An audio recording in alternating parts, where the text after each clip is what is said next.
Mining stocks are lagging. Gold and silver are rising. Physical demand is strong, and yet mining shares aren't keeping up. That disconnect isn't random, and it isn't a failure. Today we are asking why. To answer that, we are turning to Alasdair Macleod. Alasdair has worked in the financial world since 1970 and was a member of the London Stock Exchange for nearly 5 decades. He's best known for explaining one core idea, that gold is money and everything else is credit. In this interview, Alasdair explains that mining stocks are being ignored not because the metal story is wrong, but because professional investors don't understand it. They're trained in a neo-Keynesian framework. They believe the fiat system is sound, just cycling. So if they don't understand why gold and silver are rising, they can't understand mining stocks either. But that changes.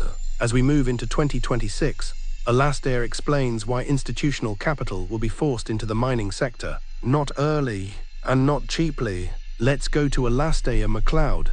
Investment managers, bear in mind, they've all been educated in macroeconomics. They understand stocks, like Nvidia and all the rest of it. But they haven't got a clue on what's going on in gold and silver. We know, they don't know. They just don't understand it. They actually think that money is dollars, when actually dollars are just a form of credit. Now, with that level of education, how can they understand the importance of gold and silver? If they don't understand the importance of gold and silver, then how can they understand the importance of the mining sector? If they understood what was actually going on with gold and silver, and that is that we are on the verge of an enormous bull market in commodities, and it's all commodities, but it's particularly noticeable in a few which are breaking away. Silver, you've got the platinum group metals, you've got copper, which is up, 40% this last year. These are major moves. They don't understand why it is happening. The reason it is happening is because the purchasing power of the fiat currencies is declining, and it's declining at an accelerating rate. That is the key to understand what's going on. So they look at mines, and because they can't understand what's happening to gold or silver, then how can they possibly understand what's happening to mines? Oh, yes, they can see, surely, that the margins, the profit margins are increasing and all the rest of it. But what happens if the price of gold comes back? It's all blown out of the water. That's the level of their thinking. They do not understand gold and silver. They are in this modern paradigm of neo-Keynesian economics, which basically is macroeconomics. And it's completely wrong. It's a non-science. So they are innocent. They are ignorant. They don't understand what's happening. When they do, and they will learn the hard way, then they will come into mines, I think, at far higher prices than this. They will buy at double these levels. I can see that happening. We've seen it before, where you get a bull market starts off and nobody wants to buy into it.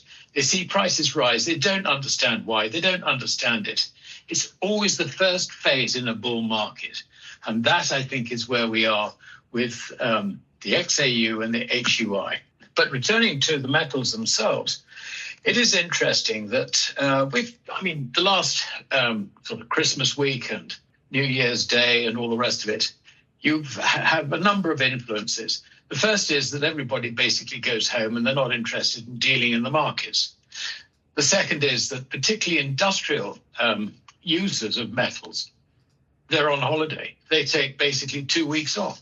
They are away. They'll come back maybe next week, next week, and then they'll start looking to see, what they need to buy. So that explains, I think, quite a lot of the performance, the volatility that's been going on in these very, very quiet times, because there's nobody to challenge the prices, which are, if you like, manipulated by the shorts. The shorts are crying. They are so, the losses that they have, the notional losses that they have are absolutely enormous, particularly in silver. So on that basis, they want to close their position. Now in silver, the problem is they may be long in London balancing short positions on COMEX, but the problem is they're long in derivatives. And what's happening is that industrial demanders, the Reliance Industries from India, that sort of very large corporation building photovoltaic cells, building electrical vehicles, all these demanders for physical silver, they can't get any. So they go along to London and they buy it for forward settlement. And when forward settlement comes, they don't sell the position out. No, they take delivery. They force delivery.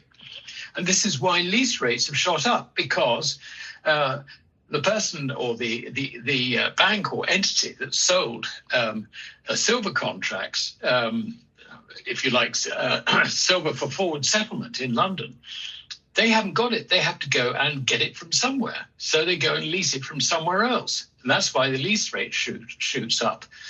But this doesn't actually deal with the situation. It just kicks it down the road. What happens is that later on, you've got all these lease agreements, which will expire, because they're short-term leases. They will expire, and they've either got to be renewed, or someone's got to actually come up with silver and pay it back to the lessors.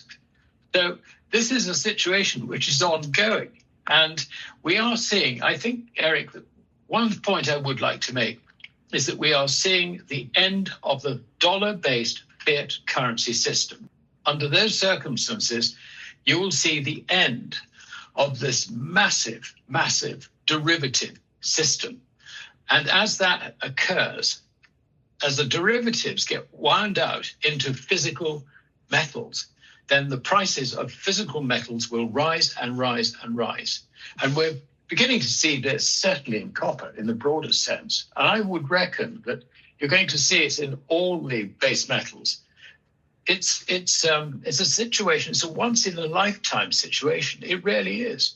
And maybe once every, I don't know, only see this once every 5 generations, the end of a fiat currency system. This is what's going to drive up prices. Why does it drive up prices? Because when a fiat currency fails, its purchasing power collapses. And the purchasing power of the dollar is now going down at an accelerating rate. It is yet to be reflected in a new round of consumer price inflation, if you like. But I reckon that from the middle of this year, 2026, you will see inflation really beginning to take off. Now, this isn't fantasy. This is all baked in the cake. And this is the basic reason why you should get out of credit and get into gold.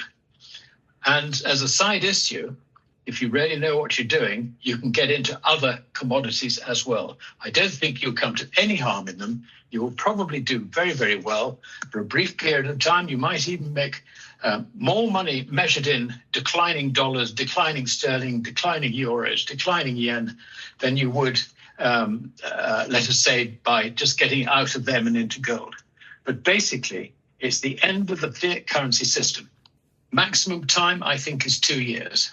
I reckon that it could well be, we could well see this and begin to really understand it in 2026. And by the middle of this year, I think we will start seeing prices going up. Why? Because the purchasing power of the dollar and other currencies will be going down. And that means higher bond yields. What is that going to do to assets? It will cut the legs out from underneath the equity market. It will mean mortgage rates shoot up, which will kill the housing market, kill residential property values, and also, well, we already know that industrial property values are already under threat from the previous rise in interest rates. So all in all, it's going to be a very difficult year. And anyone who hasn't got gold, hasn't got silver, I think is going to be in a very, very difficult position. So get out of credit, get into gold, to a lesser extent silver. My friends at Von Graetz reckon that you should have maybe 70% gold, 30% silver. I wouldn't disagree with that at all. The basic story is gold. That is the key thing. At the moment, there is also good returns to be made, even measured in gold, by going into silver, because that's a crisis of the end of the derivative system, and that's where it is apparent.